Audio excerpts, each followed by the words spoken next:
Hi, welcome to my video titled Dehumanization. What is it? I'm proud for informatively working for Arizona export corporations. Prisoners are people. Sometimes we forget prisoners are people.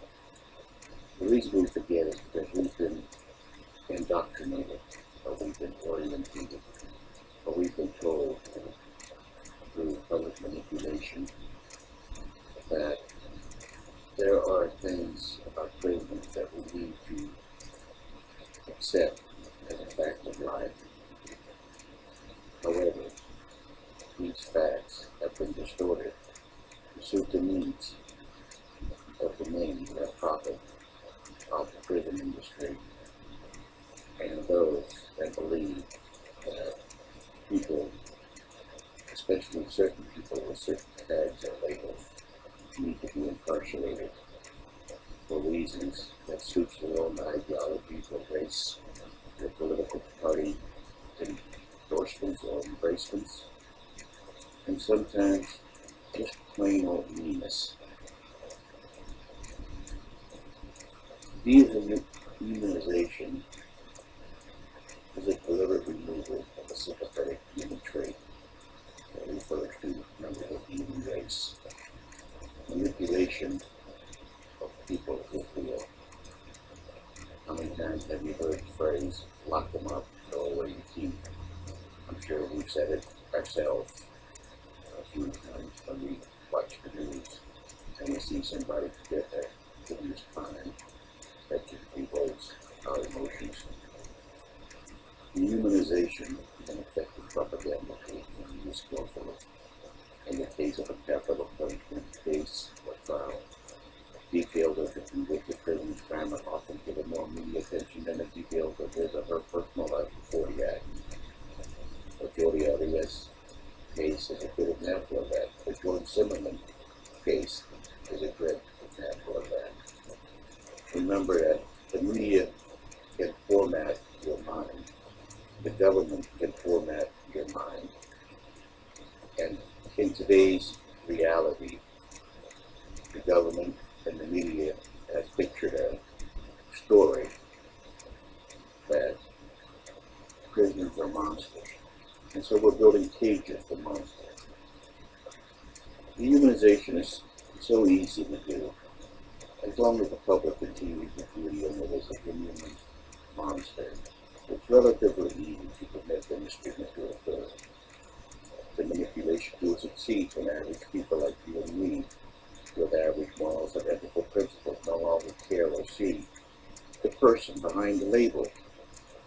And it's very important that you understand that there is a person behind the label.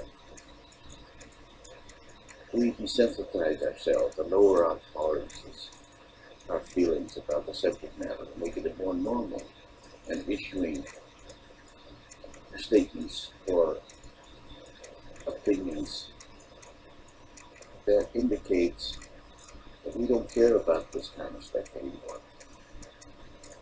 Because of the lower tolerance levels, it makes us care less or worry about things that go on inside prisons. It's a fact. How do we manipulate, or how do we use this tool?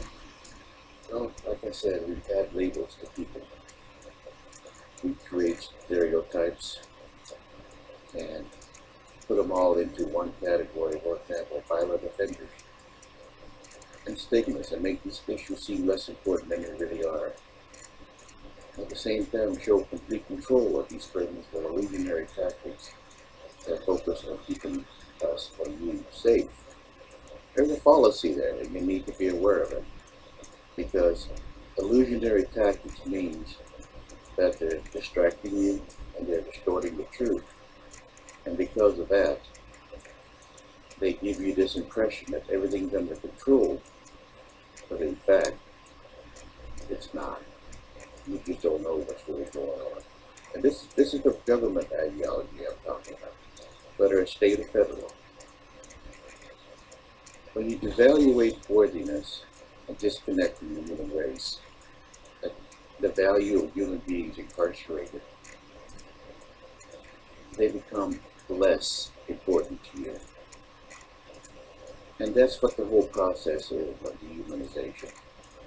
When you dehumanize someone, you evaluate their worthiness and you disconnect with your emotion to not deal with these issues. It has a universal application. First, dehumanization often begins with the removal of the personal identification. We joke about the fact that when you become a convicted criminal, they get a prison number. And yes, as a former deputy warden, I can tell you I can relate to that very heavily. But I refer to individuals as numbers rather than people. But I also have to balance my environment to allow a case by case, just like the correction officers do, to understand and identify each and every one of those on an individual basis. However, the relationship is impersonal. It's not personal. And that's because we tend to, in a general rule, look at it as a number. The universal application is used by military prisons, such as Guantanamo, to maintain a feeling of superiority over captured enemy combatants. Viewing the enemy as human beings may compromise a soldier's ability to interrogate him or her later. But here is a distinct difference between an enemy or a combatant and a prisoner. The enemy has one purpose: to destroy and kill, and should be kept up to prevent further acts of violence or destruction. A prisoner, on the other hand, is a person, has a face and identity of family and friends that he or she has known for a long time, and will be released from prison one day to try again to become a law-abiding citizen. A prisoner who commits a crime does the time and comes back to society looking to start a new life. We have to know right from wrong. Convincing you to commit a violent act of murder of a fellow human being is extremely difficult, because we have a moral code that tells us right from wrong. We know that such acts are immoral and indefensible. However, when we include the political persuasion that humanization does to the mind, we have succeeded in doing just that. Once the enemy has been stripped of humanity and becomes an object worthy of punishment, the idea of mistreating or even destroying this threat becomes morally justifiable. But see how we converted the prisoner into the enemy again? This is what we do in our mind. Sometimes we don't pick. So you have to make up your own mind. Are these individuals enemies, or are they prisoners and people? Many are released back into the communities in the neighborhood. I'm the first to admit there are indeed monsters hidden inside prisons. They need to be locked up forever and isolated to keep society and others safe. Some need to be put to death as their crimes justify the death penalty. But I'm talking about killers, rapists, child molesters, gang leaders. I'm talking about death row and incorrigibles that will never conform to the rule of law. They are not the majority in prison. They only probably consist of 34 to 40% of the incarcerated population. They are not the majority. Those that are in the majority need meaningful activities to help in prison. They need the opportunity to change and reform their behavior so when they are released they can conform to law and order. Not everybody incarcerated is a monster. The truth is, not all prisoners are dangerous to society, and many can reverse their criminality when offered a second chance. I'm not talking about the repeat offender, but those that are in prison for first offenses and non-violent crimes. The empathy is the important word here, not sympathy. You know the difference. One is understanding, and one's feeling sorry. We don't feel sorry for prisoners, but we should try to understand what's going on. Open up your mind and think about it. The economic does apply, and because it applies, we're legally obligated, as well as morally obligated, to treat them a certain way. Remember that humanization, the core of evil. What we do is we put them all into one group, one category, and make them less human. We strip them of their humanity and personal dignity. Prejudice employs negative stereotypes. Discrimination involves the actions against others based on beliefs and emotions generated by prejudice and perceptions. This video is all it is about opening up your mind and try to see the balance between the monsters in prison and those that need a second chance. Dehumanization is at the central process of transforming ordinary, normal people into predators or perpetrators of evil. It's like a cataract that clouds one's eyes when you see something else other than people and make them less human. It makes some people come to see that those are enemies deserving of torture, humiliation, and less consideration that you would give a human being.